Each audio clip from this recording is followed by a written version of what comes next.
भक्तों के चरित्रों का मनन करने से बहुत बल मिलता है। ध्यान पूर्वक सुने। एक प्रेम निधि नाम के महापुरुष हुए हैं। उनके हृदय में भगवत सेवा के प्रति बड़ी निष्ठा। ये आगरा में रहते थे प्रेम निधि जी, और ललित त्रिभंगी लालजू की सेवा करते थे। अब वहां थोड़ा म्लेच्छों का ज्यादा बाहुल्य उस समय है, तो रात में निकलते थे यमुना जल लाने के लिए, क्योंकि यमुना जल सेवा में प्रियालाल बहुत पसंद करते हैं। अब भी बिहारी जी को घड़ा जाता है यमुना जल, वो अंधेरे में जाते हैं। वो संत पहले जब परिक्रमा लगाते थे रोज दर्शन मिलते थे। स्नान करके और गीले कपड़ों से ही ऐसे घड़ा लिए हुए, कोई भी छू ना पावे, ऐसे बचते हुए वो बिहारी जी के स्नान के लिए जाते थे। यमुना जल रोज अपने ठाकुर जी के लिए श्री प्रेम निधि जी लाया करते थे, और अंधेरे में रात्रि में निकलते थे कि कहीं कोई म्लेच्छ धर्मावलंबी छू ना जाए, जिससे हमारी सेवा पवित्र ना हो जाए। बड़ा भाव, सारा खेल भाव का है।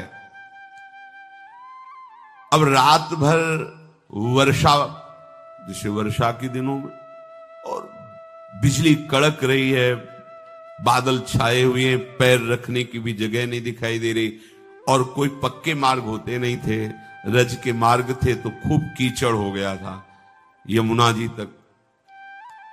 आपको बड़ी चिंता हुई कि अगर कहीं अंधेरे से बचने के लिए प्रकाश का इंतजार करते हैं तो सुबह हो जाएगा, कोई न कोई म्लेच्छ छू जाएगा, हमारे ठाकुर की सेवा लायक जल नहीं रह जाएगा।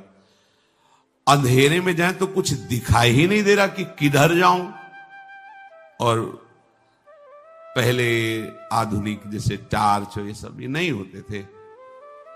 कभी प्रकाश की कहीं विशेष व्यवस्था हुई और सुविधा हुई तो मशाल आदि जला, और टार्च हो, लालटेन हो, ये सब व्यवस्थाएं नहीं थी। कीचड़ में फंस गया तो फिर गिर पड़ूंगा और जल भी गिर जाएगा, तो कैसे सेवा बने। अब हमारे पास प्रकाश की कोई व्यवस्था तो है नहीं, पर कुछ भी हो ठाकुर जी के लिए जल तो लाएंगे। हम सेवा में त्रुटि नहीं होने देंगे कि प्रकाश का इंतजार करके जाए और कोई छू जाए, तो ऐसा नहीं।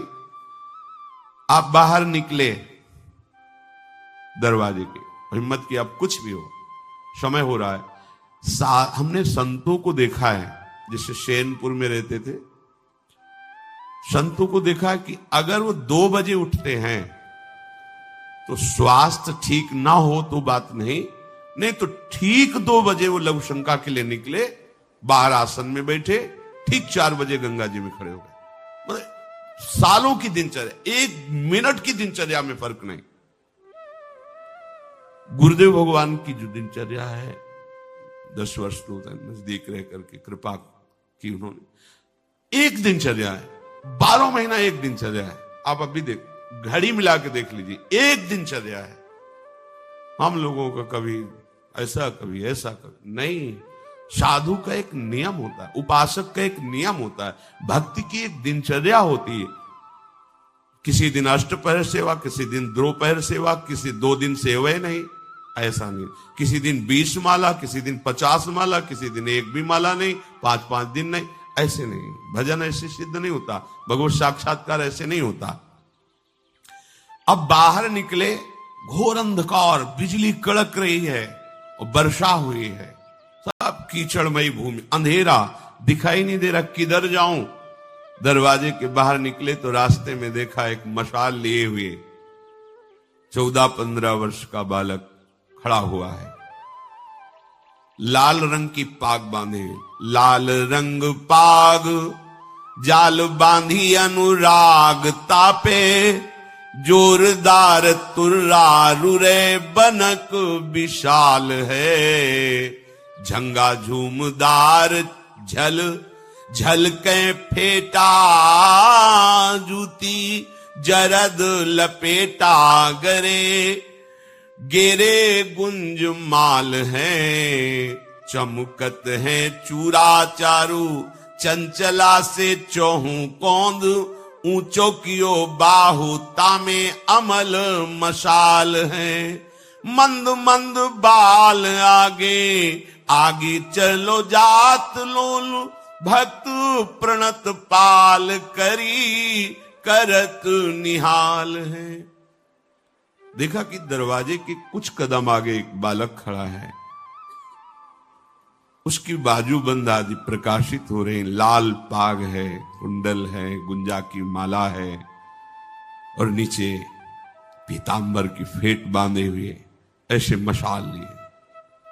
बोले नहीं, देखे नहीं प्रेम निधि की तरफ, और 10 कदम आगे ही चल रहे हैं जिससे प्रकाश मिलता जाए। प्रेम निधि ने समझा कि ये बालक भी कहीं जा रहा होगा, चलो प्रकाश तो मिल गया। कुछ कदम के लिए जैसे जैसे वो आगे बढ़ रहे हैं वैसे वैसे वो प्रकाश ले आगे चल रहे हैं। शायद अब ये मुड़ जाए अपने घर की तरफ, पर वो तो बराबर आगे ही बढ़ते जा रहे हैं। आप ये सोचते जा रहे थे कि मेरे मन की बात जानकर कौन ऐसी व्यवस्था कर सकता है। यमुना किनारे तक मशाल लिए हुए वो बालक चला। यमुना के तट पर आते ही मशाल रख करके यमुना जी में हाथ पैर धोया, आचमन कर, अच्छा तो ये भी यमुना का अवगाहन करने आया होगा, ऐसा सोचा। तो यमुना जी को प्रणाम करके फिर उस बालक को देखो, बालक ही नहीं। प्रेम निधि को आश्चर्य हुआ कि इतनी जल्दी तो कोई जा नहीं सकता। भूत प्रेत की सामर्थ्य नहीं कि मेरे सामने आ जाए। ये कौन था? विचार करते हुए स्नान किया। स्नान करते ही फिर देखा कि वो मशाल लिए तैयार। मन में आया कि पूछो तू कौन है, पर हिम्मत नहीं पड़ी। शांत गंभीर मुद्रा, फेंट से एक पात्र निकाला, उससे तेल डाला मशाल में, फिर और ज्वलित करके जैसे वे स्नान किए, जल घड़ा भरे, 5-7 पैर आगे ही कदम, और फिर वो चल पड़े। इन्हें आश्चर्य हुआ कि यदि ये केवल यमुना आचमन करने आया था तो पहले चले जाना चाहिए था, ये हमारा इंतजार क्यों कर रहा था। मंदिर के दरवाजे तक, फिर उधर से, अच्छा ये हमें लगता है कि प्रणतपाल भगवान ही है, भगवान ही थे। कौन हमारी बात जान रहा था इस समय? आपने अपने ठाकुर जी के समीप जाकर के देखा, ठाकुर जी के हाथ में तेल लगा हुआ था। चरणों में देखा यमुना जी का रज लगा हुआ था, कीचड़ जो, बस लिपट करके रोने लगे ठाकुर जी से। ओह, इतना प्यार करते हो आप।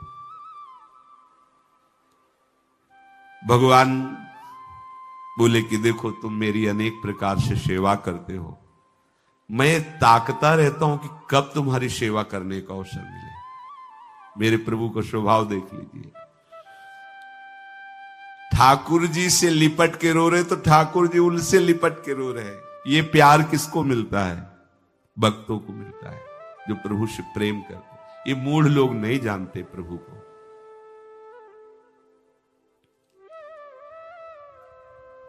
प्रभु श्याम सुंदर की आंखों से आंसू निकल रहे हैं।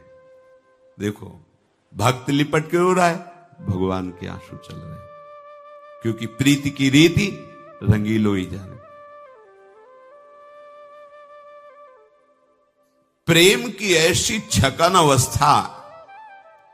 अब जब ये बैठ करके अपने ठाकुर जी की वार्ता करते तो जो सुनता लुभायमान हो जाता। जैसे किसी के मां के लाडले का पत्र आवे और वो किसी से कहे भैया सुना दो क्या लिखा है, तो वो जो पत्र पढ़ेगा केवल पढ़ देगा, कोई उसके अंदर फर्क नहीं पड़ेगा, लेकिन फर्क मां को पड़ रहा है। सुख और दुख का। बच्चा कैसा है, अगर वो लिख रहा है आनंदित, उसके हृदय में बड़ी शीतलता, बड़ा आनंद अनुभव। जरा भी दुख की बात उसको पढ़ने वाले को कोई फर्क नहीं पड़ेगा। ऐसा कथावाचन विशेष लाभदायक नहीं होता। कथावाचन का संबंध स्वयं प्रभु से होना चाहिए। अपने प्रभु की बात कर रहे हैं। श्री रामचंद्र डोंगरे जी महाराज, आंखों में आंसुओं की वर्षा हो रही है, उन्मत्त आंखें और भगवत कथा 7 दिन तक जितने श्रोता होते उनको लगता है निरंतर चलती रहे, बंद क्यों होती है कथा? क्यों? क्योंकि हृदय से संबंध, अपने प्रीतम की बात कर रहे हैं। अब जो पत्र बांच रहा है उसका संबंध तो नहीं है ना उस पुत्र से, तो वो ऐसे बांच दिया पूरा। लेकिन उस मां जिसका संबंध, एक एक शब्द सुन रही है और उसका प्रभाव पड़ रहा है, हाँ सुखी है, हाँ अच्छा है, भगवान ऐसी कृपा करते, उसका हृदय से। ऐसे ही जो प्रेमी जन जब भगवत चर्चा करते हैं तो उनका प्रभाव हृदय का परिवर्तन कर देता है। प्रेमी भक्त प्रेम निधि जी, कोई भी भक्त बिना भगवत चर्चा के नहीं रह सकता। ये नशा होता है भक्तों का। वो किसी को नहीं सुनाएंगे तो भगवान को ही श्रोता बना के बैठा लेंगे, उन्हीं को सुनाएंगे। नशा होता है। अगर ये नशा नहीं है तो अभी रंग नहीं आया है। भगवत चर्चा करने का नशा, ये हमने देखा है। भगवत कथा सुनने का, सुनाने का नशा, कोई मिले ना मिले, लोग बचते हैं फिर कि फंस गए तो घंटा आध घंटा तो वार्ता होगी, छोड़ेंगे नहीं। ओ प्रभु ऐसे, प्रभु का नाम ऐसा, प्रभु की महिमा।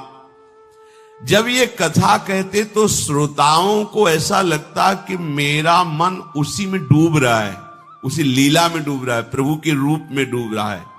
सब भाव में भर जाते तो बड़ी भीड़ इकट्ठा होने लगी।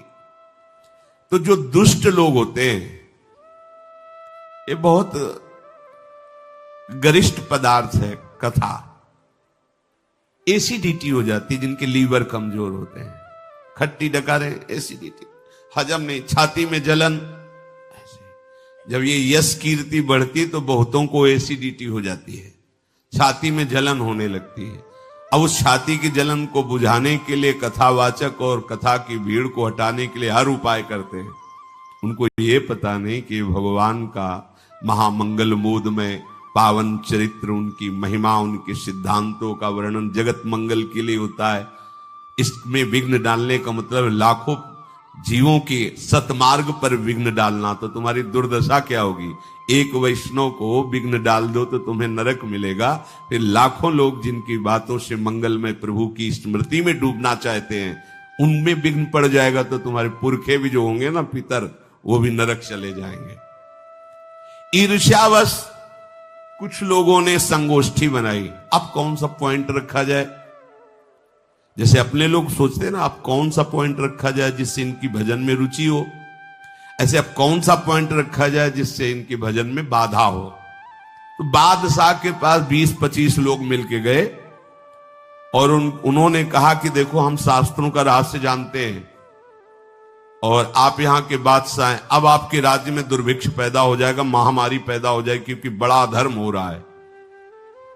तो म्लेच्छ बादशाह था, क्या धर्म हो रहा है? बोले जो प्रेम निधि है ना, हाल में बैठाल करके बहुत सी स्त्रियों के साथ दूषित बर्ताव करते हो, घंटों दरवाजा बंद रहता है, और जहां ऐसा कुछ होता है वहां सब महापाप होता है। बादशाह को ऐसा भड़काया कि क्रोध से युक्त हो गया। उसने तुरंत अपने सैनिकों को आज्ञा दी, जाओ और प्रेम निधि को जैसी भी स्थिति में तुरंत पकड़ के यहां लाओ। महाप्रभु चैतन्य देव जी जब श्रीवास के घर में कीर्तन करते तो दरवाजा बंद कर देते थे, क्योंकि बहिर्मुख लोग पुरुष एकाग्रता पूर्वक रसमय कीर्तन या रसमय कथा में विघ्न पहुंचाते हैं। अब थोड़ी थोड़ी देर में उठ के चलने लगो, बातचीत इधर उधर, कुन्न फोन आदि, तो विघ्न पड़ता है। ये दरवाजा बंद कर दे। अब जो दुष्ट लोग थे, अब रात्रि में हरि बोल भाव में आकर के जब चीखते तो उनकी सबकी नींदें, अब बज रहे हैं मृदंग, हरि बोल हरि बोल। तो आसपास वाले लोगों को, जो भक्त थे, वो तो कृतार्थता का अनुभव करते थे कि हम भजन नहीं करते फिर भी कान में भगवान नाम पड़ता है। नहीं तो लोगों को जलन होती है, सोने ही नहीं देते, मजीरा और मृदंग और नाम कीर्तन ये बोलते ही रहते हैं। तो वृंदावन सोने के लिए आए हो क्या? वृंदावन तो भगवत प्राप्ति के लिए भाई, भगवत प्रेम के लिए, महापुरुषों का अवतार भक्ति का विस्तार करने के लिए। तो लोग जानते हो क्या करते? 2-4 नींबू दरवाजे में काट के सेंदूर एंदूर ऐसे रख देते और सबको दिन में दिखाते कि देखो भीतर स्त्रियों को लेके पता नहीं क्या क्या होता है, और ये देखो ये सब नींबू ऐसा। अब काजी से शिकायत कर दी, काजी तो वैसे ही हमारे धर्म के विरुद्ध,